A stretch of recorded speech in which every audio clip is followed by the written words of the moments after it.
Hey guys, Arva here, and welcome back to my F1 Let's Talk series. This is the series where I get to talk about in real life Formula 1 over the course of a season, and of course this is for the 2016 season, and as you can see by the title, this is the very first video of the season for car analysis, and this is for the Ferrari 2016 Challenger, the SF16-H, and wow, what a different looking car to what we're used to. Ferrari finally changed up the livery, added in splashes of white on the top of the engine cover and around the car. Let me know in the comments below what you guys think of this brand new livery. Do you like it? Do you hate it? Do you think it's alright, or do you not really care too much? But anyway, let me know that good stuff in the comments below. But let's get straight into the analysis of this car, probably the more important part of this video, because there's quite a lot of different changes to this Ferrari car for 2016, and they're all very, very exciting. So we go to a front view of the Ferrari car. I've highlighted things in yellow that you need to look at. So the first major thing is, of course, the nose. The Ferrari has gone for a very Williams-esque nose this year. They've gone for that little finger nose with the kind of upside down U shape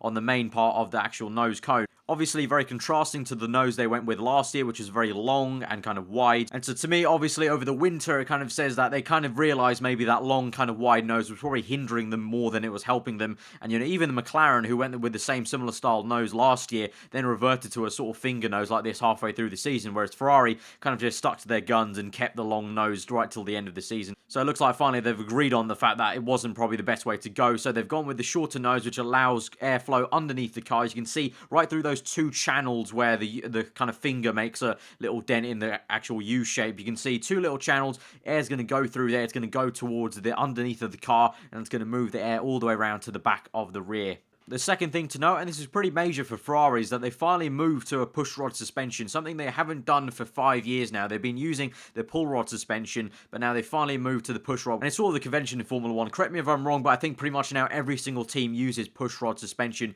It's just a bit of an easier way to go about it, although pull rod did have advantages in terms of, because the pull rod is actually going downwards, it actually acts as an aerodynamic aid. But with the push rod, obviously, there's that huge gap between the suspension rods that just kind of, you know, the air just goes cleanly through. It doesn't get affected by any sort of rod in the middle there. The third thing to note is that on top of the side pod, at least for the launch spec photos and this car that they presented for the launch of the car, the side pod on the top is all flat. If you remember to last season, it was a very dipped side pod. Ever since I think it was the Spanish Grand Prix or the Monaco Grand Prix, they basically went from, you know, going out from the chassis, it would go flat and then it would indent into kind of backwards L shape if you looked at it on the left-hand side.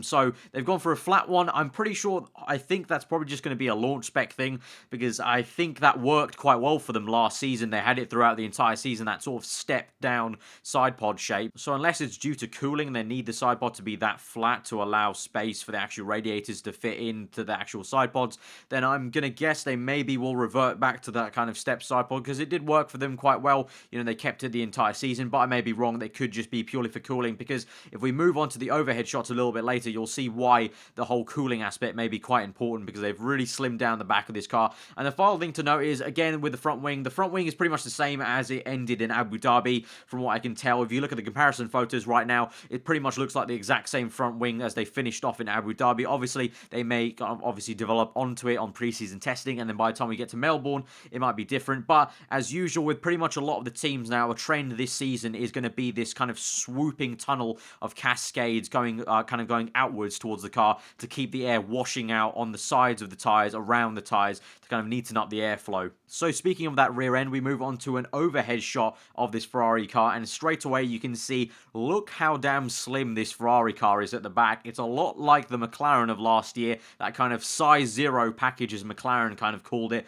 Ferrari have really slimmed down this engine cover at the very back. They've really pinched it in there, and obviously that also means that hopefully they've improved cooling. They have mentioned they've done some major upgrades to the engine. They stated in interviews that they've improved the architecture of the actual engine, so that will help the aerodynamics in a positive way, because it means they can package the whole engine a little bit tighter. So they've kind of reworked everything and made it a lot more slimmer, and that also probably means they've moved the radiators a little bit further up, so perhaps that's why they haven't got the dipped side pods. They said they've moved all the accessories, and we did not only work on architecture, but we've improved the combustion, for example, and the inlet aspiration, and also the turbo. So they've really tried to work as hard as they can in this engine. Obviously, a big part of the actual pace of the car this year will again be determined by the engine, and they have to try as much as they can to catch up on Mercedes, who's still very much the leader of the pack in that engine department. And I think they've done a spectacular job to really package the car that tight. And you can see at the very end of the car, it actually opens up a little bit more, just to allow that little bit of cooling at the end. Another thing to note is a lot of slot gaps on the rear of the floor of the car. That was a kind of trend that we've also seen from last year.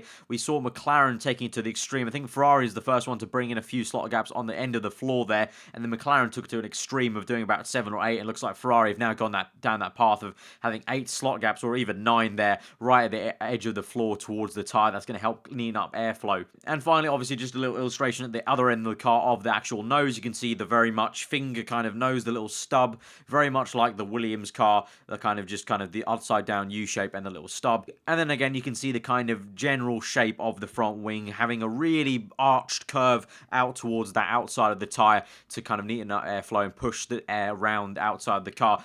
Another thing to note is that Ferrari at the launch, at least, and in the photos of the launch, have on the front brakes, they've actually closed off the brakes. There's no actual hole in the middle of the actual hub. So last year, Ferrari ran blown wheel nuts, and a lot of teams have been running blown wheel nuts, and that's essentially allowing air that goes into the brake duct. A bit of a channel will there'll be a channel in the actual brake duct itself, and any air that goes through that channel itself won't actually even touch the brakes. It will go straight through the hub and come out the actual hub opening, and will mean that air comes out of the hub and gets immediately pushed back towards the car. It just really cleans up the airflow on the outside, and Ferrari ran that last year. It looks like they've closed it up for the kind of presentation, so maybe they just don't want to give off the fact they're going to use it again, or they might have closed it. I don't know. We'll have to see the preseason testing. I definitely think you'll see straight away on day one, but I do believe they'll probably still run it because it is a very advantageous thing to do. If we move on to another overhead shot, this again just kind of emphasizes how thin they've made this car. On the left is the 2015 car, and on the right is the 2016 car.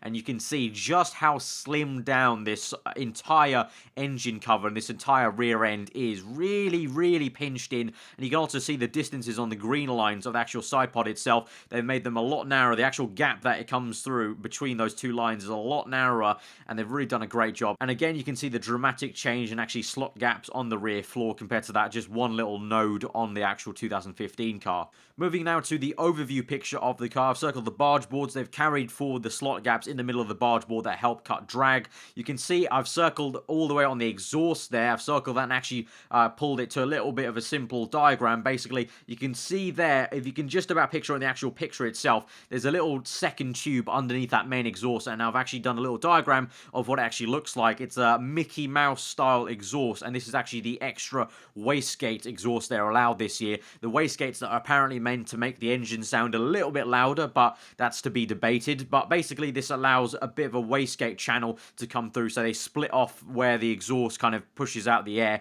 So they've kind of gone with two little small ones underneath the huge one, so i.e. a kind of upside down Mickey Mouse shape. I've circled the top of the car, the little winglet. Nothing new there. That's actually been there for the entirety of last year, but it is a very nice trend of all the F1 cars now. It's pretty much become a kind of staple thing to have a little winglet there on the top of the chassis. That helps airflow kind of get channeled to the top of the rear wing. The actual side pod shape, again, I've just noticed how slim it is because it is really damn slim, and they've also kind of narrowed and lowered the kind of actual inlet a little bit, again allowing, alluding to the fact that they might have improved the cooling and the actual architecture of the car. They've packaged it a little bit tighter, but at the same time kept the cooling the same. That is just fantastic for them, and that should really give some good signs for how the engine's going to perform, and also just aerodynamically that will just improve it. So guys, that's been my analysis of the Ferrari F1 2016 Challenger. If you have enjoyed the video, smash that like button and let me know what you thought below. Let me know what you thought of the livery, again, if you haven't done already, in the comments below. Do you like it or love it or hate it? Let me know in the comments, all that good stuff. If you're new around here, then hit that subscribe button for more videos just like this. We're going to be doing car analysis of most of the cars